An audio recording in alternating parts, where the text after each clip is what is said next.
Welcome student. અગાઉના લેક્ચરમાં આપણે સબ્જેક્ટ બિઝનેસ ઇકોનોમિક્સમાં યુનિટ નંબર 1 રાષ્ટ્રીય આવકના ખ્યાલો તેની અંદર અગાઉના લેક્ચરમાં આપણે રાષ્ટ્રીય આવકની એક સિમ્પલ અને સરળ વ્યાખ્યા છે જોઈ હતી. એટલે કે રાષ્ટ્રીય આવક કોને કહેવાય તેના વિશેનો ખ્યાલ, સામાન્ય ખ્યાલ છે એ આપણે અગાઉના લેક્ચરમાં માત્ર ડેફિનેશન એક ખ્યાલ છે એનો જોયો હતો. આજના લેક્ચરમાં આપણે રાષ્ટ્રીય આવકની અલગ અલગ અર્થશાસ્ત્રીઓ દ્વારા આપવામાં આવેલી વ્યાખ્યા અને એમાંથી અમુક અર્થશાસ્ત્રીઓ દ્વારા એ વ્યાખ્યાની ટીકા કરવામાં આવી હોય તે ટીકાઓ વિશેનો આજે આપણે ક્વેશ્ચન છે એ જોવાના છીએ. તો સામાન્ય રીતે અત્યાર સુધીમાં તમને એ ખ્યાલ આવી ગયો હશે કે રાષ્ટ્રીય આવક કોને કહેવાય. તો કે રાષ્ટ્રીય આવક એટલે કે એક વર્ષ દરમિયાન દેશમાં ઉત્પાદન થતી દરેક વસ્તુ અને સેવાઓનું કુલ મૂલ્ય, જેને આપણે રાષ્ટ્રીય આવક છે કહીએ છીએ. તો દરેક અર્થશાસ્ત્રીઓ દ્વારા રાષ્ટ્રીય આવક માટેની અલગ અલગ વ્યાખ્યાઓ છે આપવામાં આવી છે, જે આજે આપણે જોવાના છીએ. ક્વેશ્ચનનું નામ છે આવું છે કે રાષ્ટ્રીય આવકની વ્યાખ્યા આપી તેની ગણતરીની પદ્ધતિઓ જણાવો, એવું ક્વેશ્ચન છે. પણ સૌથી પહેલાં આપણે આજે જોવાના છીએ છે રાષ્ટ્રીય આવકની વ્યાખ્યા. તો સામાન્ય જે વ્યાખ્યા છે તમે લોકો અગાઉના લેક્ચરમાં જોઈ ગયા છો, આ એ જ છે. કોઈપણ દેશમાં વર્ષ દરમિયાન પેદા થતી ચીજ વસ્તુઓ અને સેવાઓને જ્યારે કોઈ એક ચોક્કસ આંકડા કે માપમાં રજૂ કરવામાં આવે છે ત્યારે તે દેશની રાષ્ટ્રીય આવક કહેવામાં આવે છે. કોઈપણ દેશમાં કોઈ એક વર્ષ દરમિયાન ચીજ વસ્તુઓ અને સેવાઓના કુલ ઉત્પાદનને તે દેશની તે વર્ષની રાષ્ટ્રીય આવક કહેવામાં આવે છે. શું કહે છે કે જ્યારે આપણા દેશમાં આપણે જે કોઈ પણ ચીજ વસ્તુઓ અને સેવાઓનું એક વર્ષ દરમિયાન જેટલી વસ્તુઓ અને સેવાઓનું આપણે જેટલું ઉત્પાદન કરીએ છીએ એ ઉત્પાદનને એક ચોક્કસ માપમાં રજૂ કરવા માટે, એક ચોક્કસ માપ એટલે શું હોય તો કે કરોડોમાં રજૂ કરવાનું હોય, લાખો રૂપિયામાં રજૂ કરવાનું હોય, અથવા તો દરેક વસ્તુઓ માટેનું એક ચોક્કસ માપ હોય. જેમ કે લિક્વિડ વસ્તુ હોય તેની માટેનું માપ લીટર છે, પછી કોઈ ભૌતિક વસ્તુ હોય એનું તો એના માટેનું માપ છે એ વજનમાં હોય, કિલોગ્રામમાં હોય, ગ્રામમાં હોય.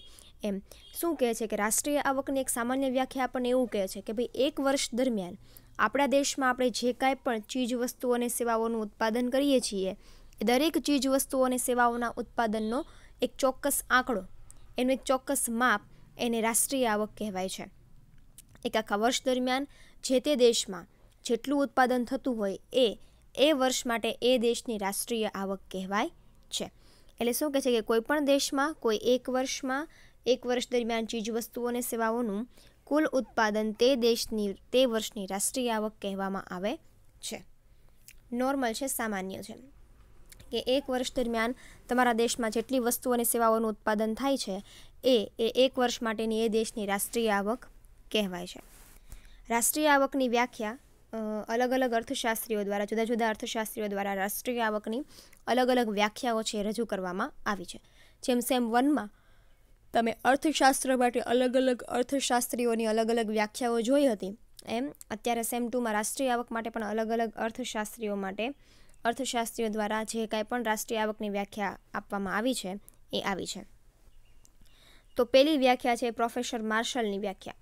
પ્રોફેસર માર્શલની રાષ્ટ્રીય આવકની વ્યાખ્યા શું કહે છે?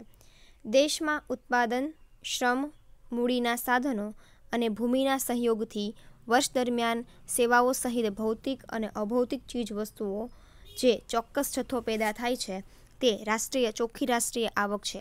પ્રોફેસર માર્શલની રાષ્ટ્રીય આવકની વ્યાખ્યાના નીચેના મુદ્દાઓ તારવી શકાય. શું કહે છે તો કે એક વર્ષ દરમિયાન આપણે આપણા દેશમાં જમીન, મૂડી, શ્રમ અને નિયોજન આ ચારેય ઉત્પાદનના સાધનો દ્વારા જે કાંઈ પણ ભૌતિક અને અભૌતિક વસ્તુઓનું ઉત્પાદન કર્યું છે એ દરેક ભૌતિક અને અભૌતિક વસ્તુઓના ઉત્પાદનનો કુલ જથ્થો અને એ જથ્થાનું મૂલ્ય એટલે શું કહેવાય? રાષ્ટ્રીય આવક કહેવાય. એટલે કે એક વર્ષ દરમિયાન, પાછલા એક વર્ષ દરમિયાન આપણે આપણા દેશમાં જમીન, મૂડી, શ્રમ આ ત્રણેય ઉત્પાદનના સાધનો દ્વારા જે કાંઈ પણ ચીજ વસ્તુઓ કે સેવાઓનું ઉત્પાદન કર્યું છે એ દરેક ચીજ વસ્તુઓ અને સેવાઓના કુલ જથ્થાના મૂલ્યને રાષ્ટ્રીય આવક કહેવાય છે પ્રોફેસર માર્શલના મતે. તો એને જે વ્યાખ્યા આપી છે એ સિમ્પલ અને સરળ છે કે ઉત્પાદનના જેટલા સાધનોનો ઉપયોગ કરી જમીન, મૂડી, શ્રમ આ ત્રણેય સાધનોનો ઉપયોગ કરીને આપણે જે કાંઈ પણ વસ્તુ બનાવતા હોઈએ કે સેવાઓનું ઉત્પાદન કરતા હોઈએ એ દરેકનો કુલ જથ્થો એટલે એને શું કહેવાય? રાષ્ટ્રીય આવક કહેવાય. હવે એના અગત્યના મુદ્દાઓ છે એ કંઈક આવા છે કે બેની વ્યાખ્યા ઉપરથી આ મુદ્દાઓ છે એ આપણે તારવી શકીએ છીએ. તો પહેલો મુદ્દો કયો છે? તો કે રાષ્ટ્રીય આવકની ગણતરી 1 વર્ષના સંદર્ભમાં કરવામાં આવે છે. 1 વર્ષ દરમિયાન 1 વર્ષના સંદર્ભને ધ્યાનમાં રાખીને દેશની રાષ્ટ્રીય આવક છે એની ગણતરી થાય છે. એટલે વ્યાખ્યામાં એવું કીધું છે ને શરૂઆતમાં કે 1 વર્ષ દરમિયાન, જો અહીંયા કીધેલું છે કે દેશમાં 1 વર્ષ દરમિયાન જે કાંઈ પણ ચીજ વસ્તુઓ અને સેવાઓનું જમીન મૂડી શ્રમના મદદથી ઉપયોગથી ઉત્પાદન કરવામાં આવતું હોય તે, તો રાષ્ટ્રીય આવક છે એ હંમેશા 1 વર્ષના સંદર્ભમાં ગણવામાં આવે છે. બીજું, રાષ્ટ્રીય આવકની ગણતરી કરતી વખતે માત્ર તૈયાર વસ્તુઓના ઉત્પાદનને ગણતરીમાં લેવા જોઈએ. તૈયાર વસ્તુના ઉત્પાદન એટલે કેવા ઉત્પાદન કહેવાય?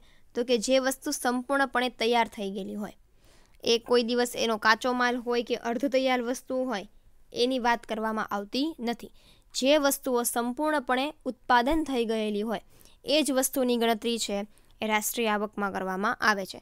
વસ્તુ માટે ઉપયોગી કાચો માલ કે અથવા તો અડધી વસ્તુ તૈયાર થઈ હોય અને અડધી ઉત્પાદન થવાની બાકી હોય તો એવી વસ્તુને આપણે છે એ રાષ્ટ્રીય આવકમાં ગણતા નથી. જે વસ્તુ સંપૂર્ણપણે બની ગઈ હોય, એકદમ પેક હોય, એ જ વસ્તુનો આપણે ઉત્પાદન તરીકે રાષ્ટ્રીય આવકમાં ગણતરી કરીએ છીએ. જે વસ્તુ માટે કાચો માલ આપણી પાસે હોય કે એનો થોડો ઘણો અડધો જથ્થો આપણી પાસે હોય તો એવી વસ્તુનો ઉપયોગ આપણે કરતા નથી. શેમાં? રાષ્ટ્રીય આવકની ગણતરીમાં. ત્રીજું, પ્રોફેસર માર્શલ ચોખ્ખી રાષ્ટ્રીય આવક શબ્દનો ઉપયોગ કરે છે રાષ્ટ્રીય આવક માટે. પ્રોફેસર માર્શલ છે એ રાષ્ટ્રીય આવકને ચોખ્ખી રાષ્ટ્રીય આવક છે એ કહે છે. એટલે કે ચીજવસ્તુઓ અને સેવાઓના ઉત્પાદનમાં જે સાધનો વપરાય છે તેનો ઘસારો લાગે છે, તેથી ચોખ્ખી રાષ્ટ્રીય આવકનું માપ રજૂ કરવામાં કુલ ઉત્પાદનમાંથી ઘસારો બાદ કરવો જોઈએ. શું કહે છે કે ભાઈ જે કાંઈ પણ ઉત્પાદનના સાધનો છે, જમીન છે, મૂડી છે, શ્રમ છે, આ બધાનો જેટલા સાધન સામગ્રીઓનો આપણે ઉપયોગ કરીએ છીએ ઉત્પાદન દરમિયાન, તો પ્રોફેસર માર્શલ છે એ રાષ્ટ્રીય આવકને ચોખ્ખી રાષ્ટ્રીય આવક તરીકે ઓળખાવે છે. શું કામ? તો કે ઉત્પાદનના જે કાંઈ પણ સાધનો આપણે વાપરીએ છીએ એમાંથી ઘસારો બાદ કરવો જરૂરી છે. શું કામ? જેટલી વસ્તુઓનો આપણે વપરાશ કરશું એ વસ્તુ વપરાય તો એનો ઘસારો છે આપણે બાદ કરવો જોઈએ. એટલા માટે જે કાંઈ પણ રાષ્ટ્રીય આવક જે છે, જે કાંઈ પણ ચોખ્ખી રાષ્ટ્રીય આવક આપણે જોઈએ છે એ ખાસ ત્યારે જ મળશે જો આપણે ઉત્પાદન દરમિયાન જે સાધનોનો ઉપયોગ કર્યો છે એનો ઘસારો બાદ કરી નાખીએ તો જ આપણને ચોખ્ખી રાષ્ટ્રીય આવક મળશે. એટલે ત્રીજો મુદ્દો એવો છે રાષ્ટ્રીય આવકની માર્શલની વ્યાખ્યા પરથી કે જે કાંઈ પણ ઉત્પાદન આપણે વાપરીએ છીએ, ઉત્પાદન કરીએ છીએ, એ ઉત્પાદનના સાધનો પાછળનો જે ઘસારો છે એ પણ ચોખ્ખી રાષ્ટ્રીય આવકમાંથી બાદ કરવો જોઈએ. પછી જ તમને તમારા દેશની ચોખ્ખી રાષ્ટ્રીય આવક મળશે. પ્રોફેસર માર્શલની વ્યાખ્યા સર્વસ્વીકાર્ય બની નથી કારણ કે વ્યાખ્યામાં કેટલીક સૈદ્ધાંતિક અને વ્યવહારિક ખામીઓ છે જે નીચે મુજબ છે. તો કે ભાઈ જે માર્શલે વ્યાખ્યા આપી છે, ઉપરના 3 મુદ્દાઓ આપણે જોયા અને માર્શલે ઉપર જે વ્યાખ્યા આપી છે એના ઉપરથી આપણે એવું ન કહી શકીએ કે માર્શલની વ્યાખ્યા છે રાષ્ટ્રીય આવક માટેની એ 100% સાચી છે. સ્વીકાર્ય નથી. માર્શલની વ્યાખ્યા છે રાષ્ટ્રીય આવક માટે સ્વીકાર્ય નથી. કારણ કે રાષ્ટ્રીય આવકની જે માર્શલની વ્યાખ્યા છે એ કહેવા શું માગે છે તો કે છેલ્લા 1 વર્ષ દરમિયાન ઉત્પાદનના જરૂરી એવા મૂડી, જમીન, મૂડી અને શ્રમના સાધનોનો ઉપયોગ કરીને જે કાંઈ પણ ભૌતિક કે અભૌતિક વસ્તુઓનું આપણે ઉત્પાદન કરીએ છીએ એ દરેક વસ્તુ રાષ્ટ્રીય આવકમાં ગણાય છે. પણ એની જે વ્યાખ્યા છે એ સર્વસ્વીકૃત બની નથી. એમાં થોડી ઘણી ખામીઓ છે એ જોવા મળે છે. તો એ ખામીઓ કઈ છે? તો કે પહેલું, પ્રોફેસર માર્શલની વ્યાખ્યાના આધારે કુલ ઉત્પાદન થયેલી ચીજ વસ્તુઓ અને સેવાઓના મૂલ્યનો સરવાળો કરવો મુશ્કેલ છે. ચીજ વસ્તુઓના માપ અલગ અલગ હોય છે, મીટર, લીટર અને કિલોગ્રામ છે. બરાબર. શું કહે છે કે ભાઈ આખા વર્ષ દરમિયાન તમે જે કાંઈ પણ વસ્તુનું ઉત્પાદન કરો છો એ દરેક વસ્તુઓના ઉત્પાદનનો સરવાળો કરવો અઘરો છે. કારણ કે ઉત્પાદન જે કાંઈ પણ આપણે કરીએ છીએ એ બધી જ વસ્તુઓ અલગ છે. બધી વસ્તુઓ અલગ છે, એની સાથે એનું માપ પણ અલગ છે. જો અહીંયા તમને કીધું કે પ્રોફેસર માર્શલની જે વ્યાખ્યા છે કે દરેક વસ્તુના કુલ ઉત્પાદનના સરવાળાને આપણે રાષ્ટ્રીય આવક કહીએ છીએ. પણ જેટલી ચીજ વસ્તુઓ અને સેવાઓનો કુલ આપણે સરવાળો કરવા જઈએ તે સરવાળો કરવો કેવો છે? અઘરો. કારણ કે બધાનું માપ કેવું છે, અલગ અલગ છે. ભૌતિક વસ્તુઓનું માપ છે એ કિલોગ્રામમાં હોય, લિક્વિડ વસ્તુઓ હોય તો એનું લીટરમાં હોય, કોઈ પણ બીજી અન્ય વસ્તુ હોય તો એનું માપ મીટરમાં હોય, કાપડ છે તો એ બધી વસ્તુઓના માપનું જે મૂલ્ય છે એ અલગ અલગ હોય. એટલા માટે દરેકની એકસાથે કુલ સરવાળો કરવો, મૂલ્યનો સરવાળો કરવો એ કેવો છે, અઘરો છે. બીજું, ચોખ્ખી રાષ્ટ્રીય આવકના ખ્યાલમાં મૂડી અને કુદરતી સાધનોના ઘસારાની રકમ બાદ કરવાનું જણાવ્યું છે, પરંતુ ઘસારો કેટલો ગણવો જોઈએ તે પ્રશ્ન છે.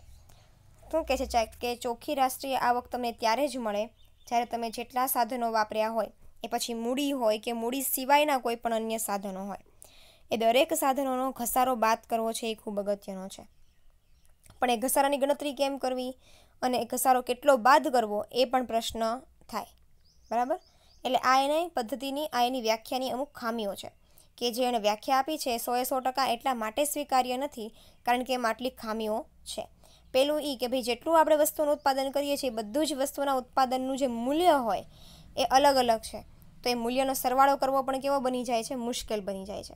અને બીજું એવું કીધું છે કે ચોખ્ખી રાષ્ટ્રીય આવક માટે જે કાંઈ પણ સાધનો આપણે વાપરીએ છીએ, મૂડી છે, કુદરતી સાધનો છે કે બીજે કોઈ પણ મશીનરી છે કે ભૌતિક સાધનો છે, એ બધામાં ઘસારો બાદ કરવો, તો એ ઘસારો કેવી રીતે બાદ કરવો, કેટલો બાદ કરવો એની ગણતરી કેવી છે, થોડીક મુશ્કેલ છે. અને ત્રીજું, પ્રોફેસર માર્શલની રાષ્ટ્રીય આવકની વ્યાખ્યામાં વિદેશમાંથી પ્રાપ્ત થતી આવકનો સમાવેશ કરાયો નથી. ઉપરાંત આપણા દેશમાં ઘણી બધી ચીજવસ્તુઓ અને સેવાઓ એવી છે જે આપણે વિદેશમાંથી મંગાવીએ છીએ. તો પ્રોફેસર માર્શલની વ્યાખ્યા એવું કહે છે કે ભારતમાં જે વસ્તુઓનું ઉત્પાદન થતું હોય ને એ જ બધી વસ્તુઓનો તમારે રાષ્ટ્રીય આવકમાં સમાવેશ કરવાનો. વિદેશી વસ્તુઓ તમે જે બહારથી લાવતા હો એ વિદેશી વસ્તુઓને રાષ્ટ્રીય આવકમાં એ ગણતા નથી. માર્શલ જે છે એ ગણતા નથી. તો એવું જરૂરી નથી કે આપણા દેશમાં જે વસ્તુનું આપણે ઉત્પાદન કરીએ છીએ એ બધી વસ્તુ આપણી ભારતીય જ હોય એમ. એટલે અહીંયા રાષ્ટ્રીય આવકમાં વિદેશમાંથી પ્રાપ્ત થતી વસ્તુઓ કે આવકનો આપણે સમાવેશ કરતા નથી. આ હતી પ્રોફેસર માર્શલની વ્યાખ્યા અને પ્રોફેસર માર્શલની રાષ્ટ્રીય આવકની વ્યાખ્યા અને તેની ખામીઓ. બીજી વ્યાખ્યા જે છે એ છે પ્રોફેસર ફિશરની વ્યાખ્યા. પ્રોફેસર ફિશરે આપેલી રાષ્ટ્રીય આવકની વ્યાખ્યા. એ શું કહે છે તો કે ઉપભોક્તા દ્વારા અંતિમ ઉપભોગમાં લેવાતી ભૌતિક ચીજવસ્તુઓ કે માનવીય સેવાઓને જે રાષ્ટ્રીય આવકમાં સમાવેશ થઈ શકે. ઉપભોગ એટલે શું થાય? ઉપભોગને સામાન્ય કે સરળ અર્થમાં આપણે કહેવું હોય તો ઉપભોગ એટલે વપરાશ થાય. વપરાશ એટલે એવી દરેક વસ્તુઓ કે જેનો વપરાશ વ્યક્તિ જે છે એ અંતિમ વપરાશ કરતો હોય. ગ્રાહકો દ્વારા જેટલી અંતિમ વપરાશમાં લેવાતી હોય એ દરેક ચીજ વસ્તુઓનો સરવાળો છે એ પ્રોફેસર માર્શલ કહે છે કે એ અંતિમ વપરાશ માટે લેવાયેલી દરેક ચીજ વસ્તુઓ અને સેવાઓનો સરવાળો રાષ્ટ્રીય આવક છે, એવું પ્રોફેસર ફિશરનું કહેવું છે. કે જે કાંઈ પણ વસ્તુ જે છે એ જે અંતિમ વસ્તુનું ઉત્પાદન થઈ જાય અને જ્યારે તે ગ્રાહકો સુધી પહોંચે અને ગ્રાહકો તેનો વપરાશ કરે, એ વપરાશ કર્યા પછી જેટલી ચીજ વસ્તુ અને સેવાઓનું જેટલું ઉત્પાદન થયું છે એ ઉત્પાદનના સરવાળાને રાષ્ટ્રીય આવકમાં ગણવામાં આવે છે, એવું ફિશરની વ્યાખ્યા કહે છે. પ્રોફેસર ફિશરની રાષ્ટ્રીય આવકને અંતિમ વપરાશના દ્રષ્ટિબિંદુએથી જોવામાં આવે છે. પ્રોફેસર જે ફિશર છે એની વ્યાખ્યા છે એ મુખ્યત્વે શેના ઉપર આધારિત છે તો કે ભાઈ જે કાંઈ પણ ઉત્પાદન આપણે કરીએ છીએ એ જ્યાં સુધી ગ્રાહકો પોતે વપરાશમાં ન લઈ લે ત્યાં સુધી એ રાષ્ટ્રીય આવક ગણાતી નથી. જે કાંઈ પણ ચીજવસ્તુ અને સેવાઓનો ઉપયોગ વ્યક્તિ કરે છે એ અંતિમ વપરાશ સુધી જ્યાં સુધી ગ્રાહકો સુધી ન પહોંચે ત્યાં સુધી એ રાષ્ટ્રીય આવક ગણાતી નથી. તેથી પ્રોફેસર પીગુ જણાવે છે કે ફિશરની ઉપભોગલક્ષી વ્યાખ્યાએ પ્રોફેસર માર્શલની ઉત્પાદનલક્ષી રાષ્ટ્રીય આવકની વ્યાખ્યા કરતાં તાર્કિક રીતે વધુ સારી છે. તેમ છતાં ફિશરની વ્યાખ્યાની કેટલીક મર્યાદાઓ નીચે મુજબ છે. તો પ્રોફેસર પીગુ જે છે જેમણે રાષ્ટ્રીય આવકની વ્યાખ્યા આપી છે એમનું કહેવું એવું છે કે ભાઈ જે માર્શલે વ્યાખ્યા આપી છે એના કરતાં ફિશરની વ્યાખ્યા છે એ થોડી ઘણી સ્વીકારવા લાયક છે. માર્શલની વ્યાખ્યા છે એની કરતાં ફિશરની વ્યાખ્યા છે એ સ્વીકારવા લાયક છે. શું કામ? તો કે અહીંયા ગ્રાહકો જ્યાં સુધી વસ્તુનું ઉત્પાદન પોતે વપરાશમાં નથી લેતા ત્યાં સુધી એ રાષ્ટ્રીય આવક ગણાતી નથી. એ તો છે તમે ઉત્પાદન કરી રાખો છો પરંતુ એ ઉત્પાદનમાંથી તમને આવક ત્યારે જ મળશે જ્યારે એ ઉત્પાદન વેચાશે, જ્યારે એ ઉત્પાદનનો ઉપભોગ થશે એટલે કે વપરાશ થશે ત્યારે જ એ વસ્તુમાંથી આપણને આવક મળે. ઉત્પાદન માત્ર કરવાથી રાષ્ટ્રીય આવકમાં એનો કોઈ ફાળો આવતો નથી. ઉત્પાદન કર્યા પછી ઉત્પાદનનું વેચાણ કર્યા પછી જ આપણને આવક પ્રાપ્ત થાય છે. એટલા માટે જ્યાં સુધી અંતિમ વપરાશ ન થાય ને ત્યાં સુધી જે કાંઈ પણ વસ્તુનું ઉત્પાદન થાય એને ફિશરના મતે રાષ્ટ્રીય આવક કહેવાય છે. એની વ્યાખ્યાની પણ અમુક ખામીઓ છે. પહેલું, ટકાઉ વપરાશી વસ્તુઓનો સમાવેશ રાષ્ટ્રીય આવકમાં કેવી રીતે કરવો તે વિવાદાસ્પદ મુદ્દો છે. ટકાઉ વપરાશી વસ્તુઓ એટલે એવી વસ્તુઓ કે જે લાંબા ગાળા સુધી આપણે વાપરી શકતા હોઈએ. કોઈ એક વર્ષ માટે કાંઈ એનો વપરાશ નથી, લાંબા ગાળા માટે વપરાશ હોય તો ત્યારે આ વ્યાખ્યા છે એ થોડીક કહેવાય ને કે ભાઈ મર્યાદાવાળી બની જાય છે, ખામીવાળી બની જાય છે. કે ટકાઉ વપરાશી વસ્તુઓ માટે જે વસ્તુનો વપરાશ છે એ કહેવાય ને કે ભાઈ લાંબા ગાળા સુધી હોય, તો એ વસ્તુનો વપરાશ છે લાંબા ગાળા સુધી હોય ત્યારે એને રાષ્ટ્રીય આવકમાં કેવી રીતે ગણવી, કયા વર્ષમાં ગણવી, કયા વર્ષમાં ન ગણવી, કેટલી રકમ ગણવી એની રાષ્ટ્રીય આવકમાં, એ મુદ્દો છે એ થોડો કેવો છે, અટપટો છે. વિવાદાસ્પદ એટલે શું થાય? અટપટો છે. બીજું, ફિશરની વ્યાખ્યા તાર્કિક રીતે ભલે સારી લાગતી હોય પણ રાષ્ટ્રીય આવકની ગણતરીમાં અનેક મુશ્કેલીઓ સર્જે છે. તાર્કિક રીતે મીન્સ કે શું, વિચારવાની દ્રષ્ટિએ આપણને માર્શલ કરતાં ફિશરની વ્યાખ્યા છે એ રાષ્ટ્રીય આવક માટેની યોગ્ય લાગે, પણ એના વ્યાખ્યાના અમલમાં પણ ઘણી બધી મુશ્કેલીઓ છે રહેલી છે. અને ત્રીજું, ગ્રાહકોની સંખ્યા અનેક છે તેમજ વર્ષ દરમિયાન જુદી જુદી અનેક વસ્તુઓનો કેટલો વપરાશ કર્યો છે તેનું માપ કાઢવું મુશ્કેલ છે. એક તો એ કહે છે કે ભાઈ ગ્રાહકોની સંખ્યા એટલી બધી છે, વસ્તુના ઉત્પાદનનું જે વપરાશ કરવા માટે ગ્રાહકોની સંખ્યા એક કરતાં કહેવાય ને, ગ્રાહકોની સંખ્યા છે ને અસંખ્ય છે. અસંખ્ય મીન્સ કે ગ્રાહકોની સંખ્યા ગણી શકાય એટલી જ હોય પણ એક કરતાં વધારે છે. સામાન્ય રીતે એટલા ગ્રાહકોને ગણવા અને દરેક ગ્રાહકો પોતાના ઉત્પાદન કે પોતાની જરૂરિયાત માટે કઈ કઈ વસ્તુઓનો વપરાશ કરે છે એને શોધવું પણ કેવું થોડુંક મુશ્કેલ છે. બરાબર. તો પ્રોફેસર પિગુએ પણ રાષ્ટ્રીય આવક માટેની વ્યાખ્યા આપી છે, પણ એ આપણે છે એ નેક્સ્ટ લેક્ચરમાં જોઈશું. આજે આપણે બે વ્યાખ્યા જોઈ છે, એ છે પ્રોફેસર માર્શલે આપેલી પ્રોફેસર માર્શલે આપેલી રાષ્ટ્રીય આવકની વ્યાખ્યા અને પ્રોફેસર ફિશરે આપેલી રાષ્ટ્રીય આવકની વ્યાખ્યા. નેક્સ્ટ લેક્ચરમાં આપણે એના પછી પ્રોફેસર પિગુએ આપેલી રાષ્ટ્રીય આવકની વ્યાખ્યા વિશે જોઈશું. Thank you.